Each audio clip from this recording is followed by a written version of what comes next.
وَمَا تَأْتِيهِمْ مِنْ آيَةٍ مِنْ آيَاتِ رَبِّهِمْ إِلَّا كَانُوا عَنْهَا مُعْرِضِينَ.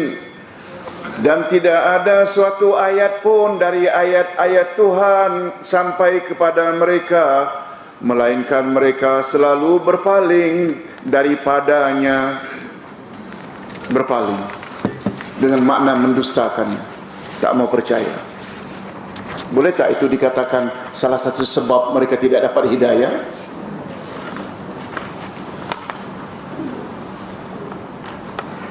Mudah-mudahan ibu-ibu dan bapa sekalian, kehadiran kita ke majlis ini secara volunteer, tak ada satu orang yang paksa, menunjukkan kita bukan jenis orang yang berpaling daripada ayat-ayat Allah. Malah betul tak kita kalau boleh dari masa ke semasa terus saja mendapat penambahan penerangan tentang wahyu?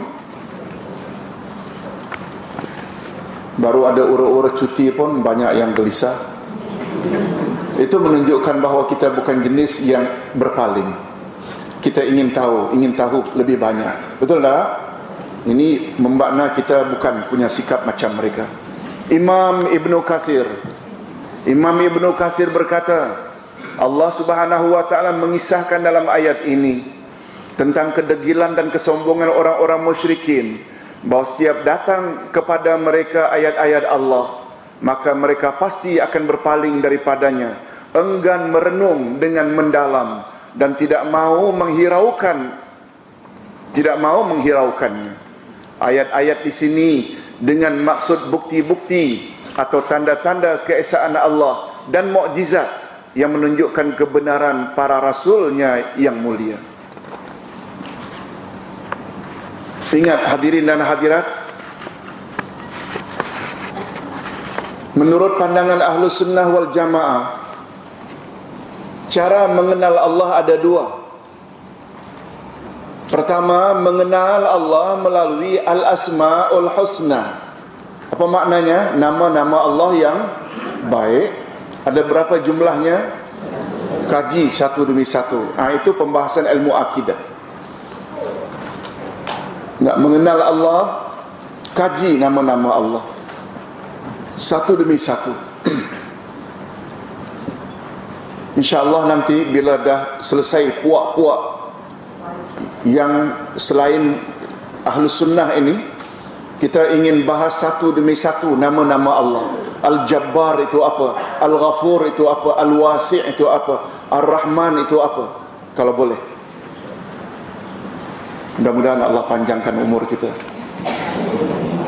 Jadi cara pertama mengenal Allah adalah melalui Al-Asma'ul Husna. Cara mengenal Allah yang kedua, yaitu melalui ayat-ayat Allah.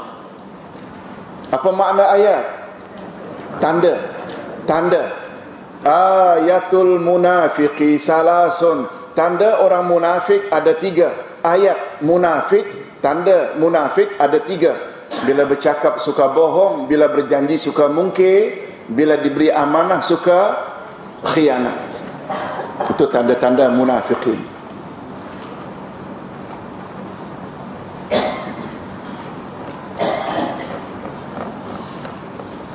Tadi waktu rehat ada yang tanya, Ustaz, jadi al-munafiqin yang ada dalam Quran itu munafikin sebenar kah Ustaz? Ustaz jawab, betul. Yang Nabi suruh agar lawan dan jangan patuhi itu munafikin dalam pengertian yang sebenar. Bukan munafikin menurut istilah yang kita sebutkan tadi.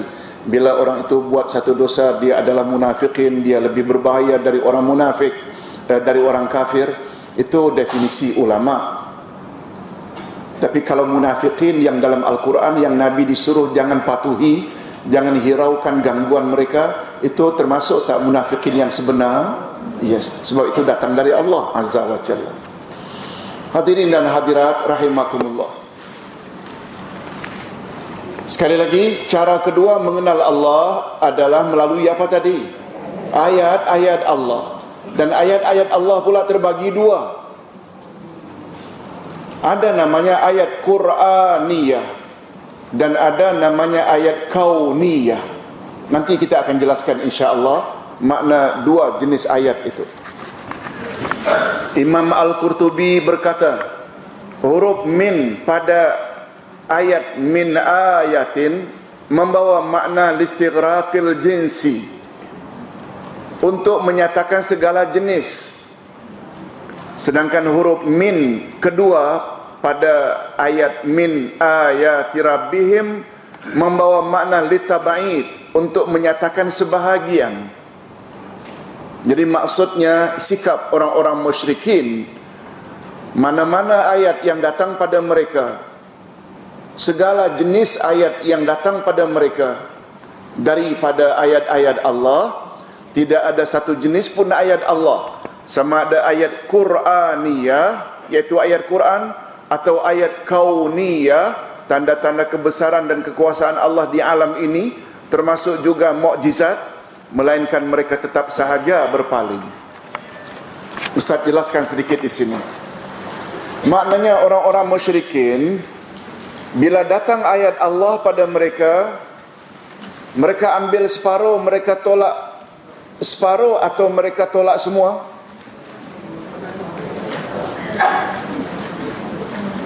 Tolak jenis maknanya apa saja ayat yang datang dari Allah semua ditolak. Sama ada ayat Qur'aniyah, ayat Quran lah yang ada jumlahnya 6,000 ayat lebih, atau ayat kauniyah. Ayat kauniyah ini iaitu tanda-tanda kebesaran Allah yang ada di alam ini. Termasuk tak Nabi mengisyaratkan tangannya ke bulan purnama akhirnya terbelah, yang dipanggil mukjizat. Orang musyrikin Mekah iktiraf tak, akui tak, atau mendakwa Nabi tukang sihir? Lagi-lagi terima ke atau tolak? Lihat, ayat Qur'aniyah ditolak, ayat kauniyah juga ditolak. Adanya umpamanya kemarau panjang, adanya gerhana bulan, adanya gerhana matahari, termasuk tak itu ayat-ayat kauniyah? Ayat kauniyah maknanya ayat-ayat atau tanda-tanda kebesaran Allah yang berada di alam ini. Termasuk tak adanya jerbu, adanya tsunami, adanya gempa bumi? Itu semua termasuk ayat-ayat kauniyah.